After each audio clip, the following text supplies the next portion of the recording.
Hello everyone, Assalamualaikum. Welcome back to my YouTube channel English with Hasnaina. I hope you're learning Kolkata Grace of Almighty.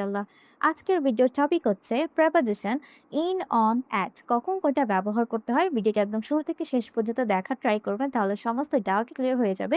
এবং আজকে এগুলো নিয়ে কয়েকটা common mistake নিয়ে আলোচনা করব, কয়েকটা কুইজেস দেখব, সমস্ত ডাউট ক্লিয়ার করব ইনশাল্লাহ।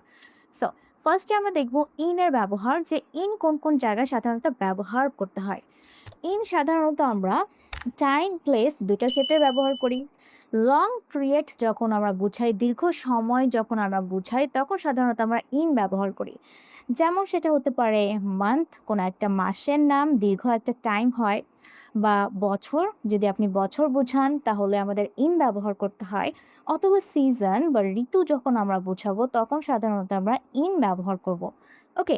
এবং পার্ট অফ দ্য ডে, হ্যাঁ আমি পুরোটা লিখলাম না, আমি জাস্ট পিডি লিখলাম। পার্ট অফ দ্য ডে, দিনের কোনো একটা অংশ। ওকে। তাহলে প্লেসের ক্ষেত্রে আমরা ইন ব্যবহার করি, সেটা হতে হয় ইনসাইড সামথিং, কোনো কিছুর ভিতরে কোনো কিছু আছে, বা ইনক্লোজড এরিয়ার জন্য সাধারণত আমরা কি করি, ইন এর প্রপোজিশন ব্যবহার করি। অথবা লার্জ এরিয়া, বড় কোনো একটা জায়গার জন্য সাধারণত আমরা ইন প্রপোজিশনটা ব্যবহার করি। এবং যানবাহনের জন্য আমরা সাধারণত ইন প্রপোজিশন ব্যবহার করি। কখন করি? যখন আমরা ছোট যানবাহন নিয়ে কথা বলি। ছোট, অথবা আমি যদি আরো সিম্পলি ভাষায় বলতে চাই তাহলে হচ্ছে প্রাইভেট। যেই যানবাহনে ওঠার পর হাঁটার জন্য পর্যাপ্ত জায়গা থাকে না, তখনই সাধারণত আমরা ইন প্রপোজিশন ব্যবহার করি। যেমন কোনো একটা প্রাইভেট কার, আমরা উঠে বসতে পারি বাট হাঁটতে পারি না। এখন দেখবো আমরা অন সাধারণত কখন ব্যবহার করি। অনও আমরা কি করি, টাইমের জন্য ব্যবহার করে থাকি, কিন্তু সেটা কখন? ডে। আমরা শর্ট পিরিয়ডের জন্য সাধারণত অন প্রপোজিশন ব্যবহার করি। যখন আমরা ডে নিয়ে কথা বলবো, অথবা ডেট নিয়ে কথা বলবো, ডে, ডেট, অথবা কোনো কিছুর উপরে যদি আমি বুঝাই, হ্যাঁ, অন সারফেস, কোনো কিছুর উপরে কোনো কিছু আছে, তখনই সাধারণত আমরা অন এই প্রিপোজিশনটা ব্যবহার করি। এবং সাধারণত বড় যানবাহনের জন্য আমরা অন প্রিপোজিশন ব্যবহার করি। বড় যানবাহন বলতে আমি কি বুঝাচ্ছি, যেই যানবাহনে ওঠার পরে আমি সাধারণত হাঁটা চলা করতে পারবো, যেমন প্লেন, ট্রেন, বাস, এগুলোতে উঠে আমরা কি করি, হাঁটা চলা করতে পারি, তখনই সাধারণত অন প্রিপোজিশন হয়ে থাকে। যেই যানবাহন খোলা থাকে এবং সেটা ছোট, ছোট প্লাস খোলা, এটার মানে কি দেখেন, আমরা যদি একটা বাইকে বসি তাহলে আমরা কি বলবো, অন বাইক বলতে হবে। কখন আমরা ইন বাইক বলবো না, কি হবে, অন বাইক। বাইকে ছাদ নেই, ওকে, তাহলে এটা কি ইনক্লোজড এরিয়া না, হ্যাঁ, তখনই সাধারণত অন প্রপোজিশন হবে। এখানে যদি আমরা ইন বাইক বলি তাহলে কিন্তু ভুল হবে, কারণ বাইকের উপরে কি কোনো ছাদ আছে, একটা ক্লোজড এরিয়া না, বাইক একটা খোলা, তখন সাধারণত অন প্রপোজিশন হয়। এখন আমরা দেখবো এট আমরা কোথায় কোথায় ব্যবহার করি। সাধারণত একদম সিম্পলি ভাষা যদি আমি বলি তাহলে হবে এক্স্যাক্ট কোনো একটা টাইম নিয়ে যখন আমি কথা বলছি, এক্স্যাক্ট টাইম, অথবা এক্স্যাক্ট কোনো একটা প্লেস, একদম নির্দিষ্ট সময় অথবা নির্দিষ্ট জায়গা যখন আমরা মেনশন করি, তখনই সাধারণত আমরা এট প্রপোজিশন ব্যবহার করি। আবার আমরা যদি কোনো ইভেন্ট নিয়ে কথা বলি বা অ্যাক্টিভিটি নিয়ে কথা বলি, তখন সাধারণত আমরা এট প্রিপোজিশনটা ব্যবহার করি। যেমন at a party, at a meeting, at work, এই সমস্ত জায়গায় কি হবে, এট প্রিপোজিশন ব্যবহার করতে হয়। এখন আমরা কয়েকটা কুইজেস দেখবো যে অ্যাকচুয়ালি আমরা এগুলো বুঝতে পেরেছি কিনা। Okay. I wake up blank 6 AM, আমি সকাল 6টায় উঠি। এখানে সকাল 6টা কি একটা এক্স্যাক্ট টাইম, তাহলে এক্স্যাক্ট টাইম নিয়ে যখন আমরা কথা বলি তখন এট প্রপোজিশন ব্যবহার করতে হয়। I wake up at 6 AM। She was born blank July, সে জুলাই মাসে জন্মগ্রহণ করেছে। জুলাই কি একটা লং পিরিয়ড, একটা মাস, পুরো 1 থেকে 30 পর্যন্ত একটা দীর্ঘ টাইম। তখনই সাধারণত লং পিরিয়ডের জন্য সাধারণত আমরা কি করি, আমরা ইন প্রপোজিশন ব্যবহার করি, বা মাসের নাম যখন আমরা বলি তখন ইন প্রপোজিশন হয়। She was born in July. The cat is blank the table, যদি বলি বিড়ালটা টেবিলের উপরে আছে, তাহলে উপর, অন সারফেস, উপরে কোনো কিছু আছে, এটার জন্য সাধারণত আমরা অন প্রপোজিশনটা ব্যবহার করি, on the table.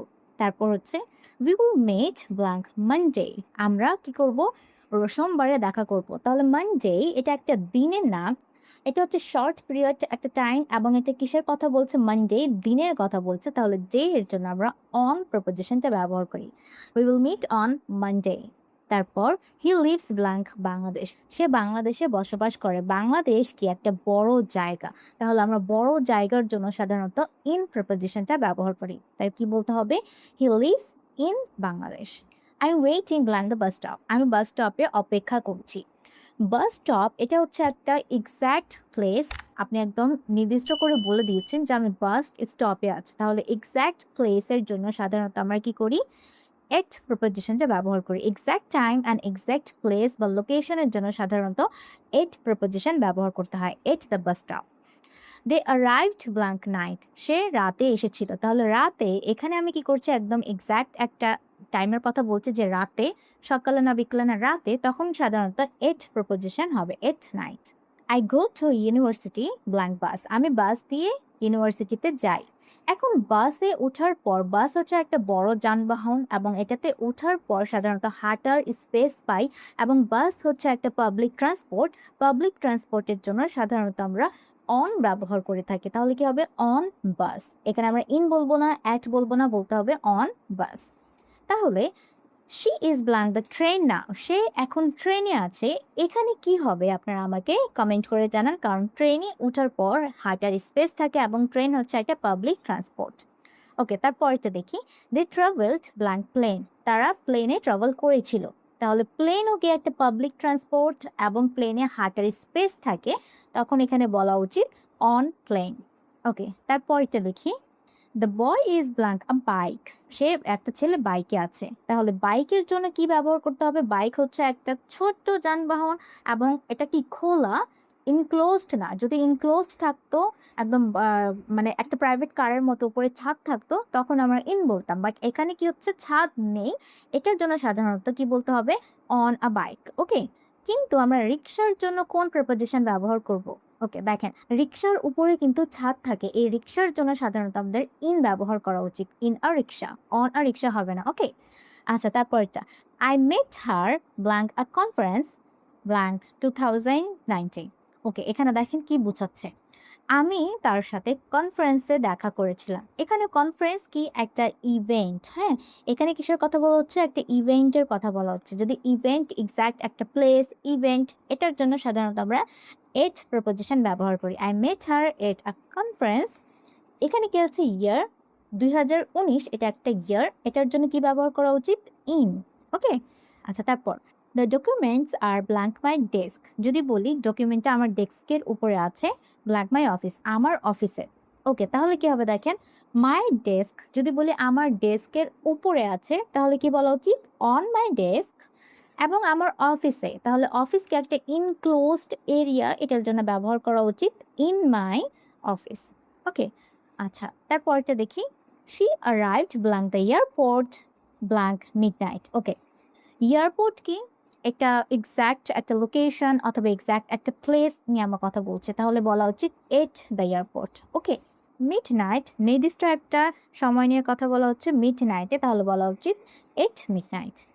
She is waiting blank the door. সে দরজার পাশে অপেক্ষা করছে বা দরজায় অপেক্ষা করছে।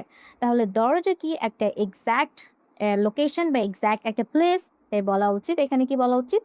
At the door. ওকে, অনেক সময় কিন্তু আমরা সেম সেন্টেন্সে অন এবং এট দুই প্রিপোজিশনই ব্যবহার করতে পারি, কিন্তু তার অর্থ সম্পূর্ণ ভিন্ন হয়ে যায়। যেমন, he is on the beach, he is at the beach. দুটোই সেন্টেন্স কারেক্ট, কিন্তু কখন কোনটা বলবো? অন দ্য বিচ বলতে বোঝানো হচ্ছে সেই সৈকতের উপর বা বালুর উপরে আছে। এখানে সাধারণত আমরা একদম সারফেসের উপর ফোকাসটা করছি। ওকে, সে এখন কোথায় আছে? এক্স্যাক্ট আমি বলতে চাচ্ছি যে সে এখন এক্স্যাক্ট বিচে আছে, বালুর উপরে, তখন বলা উচিত অন দ্য বিচ। কিন্তু যদি আমি বলি he is at the beach, এটার মানে দাঁড়াবে যে সে বিচে আছে, বিচের যে কোনো একটা জায়গায় সে থাকতে পারে।